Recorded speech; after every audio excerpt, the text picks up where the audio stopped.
Hey, what's up? This is John Cena. Press the free like button if you also thought that Rob Van Dam and John Claude Van Dam were brothers.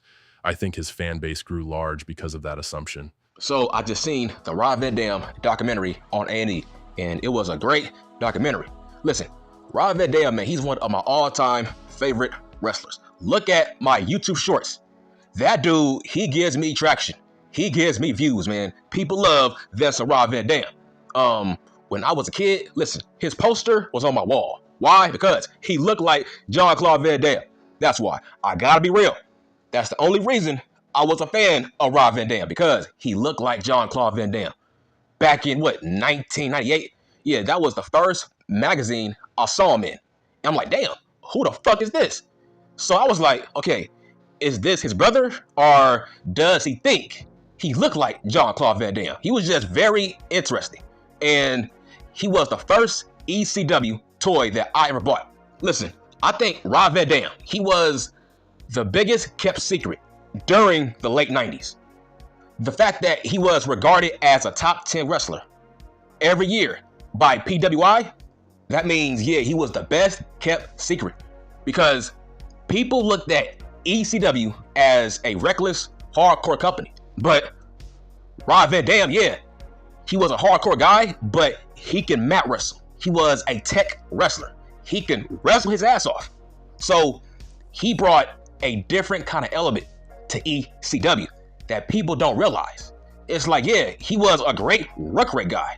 See, he was the ruck rate side of ECW. So I loved this documentary because, man, I never saw the arrest. That day where he was arrested after winning the world title. I'm like, man, that was crazy. But I also didn't know that he was a kickboxer. I'm like, whoa, man, like, what are the odds, right? This dude was a kickboxer. And, bruh, I didn't know his sign came from John Claude Van Dam. I didn't know the thumb sign came from John Claude Van Dam. I didn't know that. You know that, Rob Van Dam. And he points his thumbs at himself. Yeah, that came from John Claude Van Dam. Like, whoa, bro, what are the odds of that? I didn't know that. So, yes, his whole gimmick was a cosplay John Claude Van Dam, but it makes sense. You see, Rob Van Dam, he made it cool to add martial arts to your gimmick in fake pro wrestling. See, he pulled it off. See, that's what people don't give him enough credit for. He pulled off the martial arts gimmick. He pulled off the karate-like gimmick. So, listen, Rob Van Dam is a motherfucking legend. But I will say this, man, I was jealous of this documentary because, man, I am jealous of his kicks. This dude is fucking flexible. Listen, even at his current age, this dude is motherfucking flexible. I'm like, bruh, I am jealous of your splits. I'm like, man, listen, I can also do the splits, but not like Rob Van Dam. He does a great motherfucking splits. But a lot of people don't bring this up when it comes to John Cena, right? I think John, he gets too much flack. He gets too much motherfucking hate in terms of people think he was a Vince McMahon guy. People think everything revolved around John Cena, right? People think he was the chosen one. Everybody had to put over John Cena, right? See, you think that, but that's wrong. You gotta blame Rob Van Dam. See, the reason John has so many haters because he was the only over good guy in his bracket at that time. Because I think Dave Bautista, I mean, his prime years were kind of short. So to me, it was mostly John Cena as the face of the brand, as the hero. But that could have been Rob Van Dam, but he blew it. That's my biggest takeaway of this documentary. He blew it. That's what they were saying in this documentary. Bro, even he said it. Even Rob said it. He blew it. Bro, he beat John Cena for the world title. Clean too, he beat him. He pinned him. So, that just goes to show you that Vince was a huge fan of Rob Van Dam. See, it was supposed to be John and Rob Van Dam. Kind of like Hogan and Savage. Like maybe The Rock and Stone Cold. Vince, he wanted that duo kind of dynamic where Rob Van Dam, he was Savage, and John was Hulk Hogan. That's what they wanted. Vince was trying to build the brand around John Cena and Rob Van Dam as his two heroes. That's how big RVD was. See, y'all don't realize that. He blew it. Just imagine if, I don't know, Savage were to blow it. Just imagine if, I don't know, Rocky Maivia was to blow it. That's how big it was that RVD fell off. But it was his fault. I would describe his gimmick as he was Jean-Claude Van Damme if Jean-Claude Van Damme was a weed head. That's why I loved his gimmick. Because I'm a huge fan of motherfucking Jean-Claude Van Damme. I am just his biggest fan. So that's why I'm a huge fan of Rob Van Dam. It's like, listen, they made him a double champion. He was the ECW World Champion and the WWF World Champion. So, bro, that was a big deal back then. We rarely saw double champions back then. That's how big he was. Like I said, RVD was supposed to be 1B to John's 1A. But like I said, he blew it. But overall, where do I rank RVD all time? Man, I gotta rank him top 20. Top 20, he might creep up top 15, but top 20, bro, that is iconic status. But I might push him to being top 15. I can't say top 10 because he blew it with all the drug stuff. I can't get past that. I have to dock him points for that. Because this dude was supposed to be a top 10 fake pro wrestler of all time. But he couldn't lay off the drugs.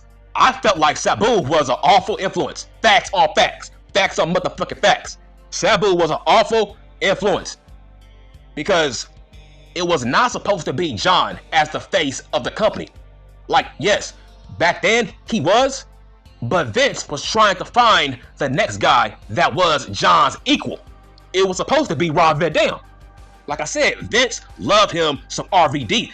Matter of fact, that RVD convinced Vince McMahon to bring back ECW.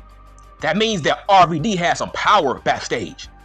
So yes, obviously, Vince McMahon was going to make him the face of the brand. But I loved how they went into detail about his match against John Cena. And I'm shocked, right? Kevin Owens was in the building. I'm like, whoa, like, what are the odds of that? Kevin Owens, Kevin Steen was in the motherfucking building. And years later, he faces John Cena. I'm like, wow, what are the odds of that? But that was a special match, and I'm glad that they put that match in WWF 2K. Because, man, that's my favorite, I would say that's my favorite level to play, is that level. Because that was an iconic special match that will always try to be duplicated. It's like that was the perfect match. Because John was the definition of a company man. He was everything that ECW did not like. That's why, man, that was a GOAT match. An iconic match. Because John was not wanted. It's like, man, that audience was having a match with his fucking t-shirt. Like, that was great stuff. That they were tossing back his fucking t-shirt. That's how much we did not like John in that building. Because, man, I was a hardcore fan of ECW. Just hardcore fan. But John, he earned my respect during that match. Because he was a fucking tough dude. He had a tough mindset. He was not bothered by that audience. I'm like, wow, man, like, I wish we can have a do-over, man. Just imagine if Roman Reigns was in that building. Just imagine, man. I wish we had a time machine. Like, just imagine if Roman Reigns was in that match facing Rob Van Dam. Just imagine that kind of heat he would have. Woo-woo. Fuck. Damn, man, I wish they could bring back ECW. Because just imagine Roman Reigns would get booed out the building if he was in that match in that building. That's all I'm saying. But the whole point is, Rob Van Dam, I'll rank him top 15. But he could have been top 10. Because, listen, I'm sorry. I think he is just as good as Shawn Michaels, if not better. But when it comes to history, he held himself back based on all the drug stuff and all the arrests.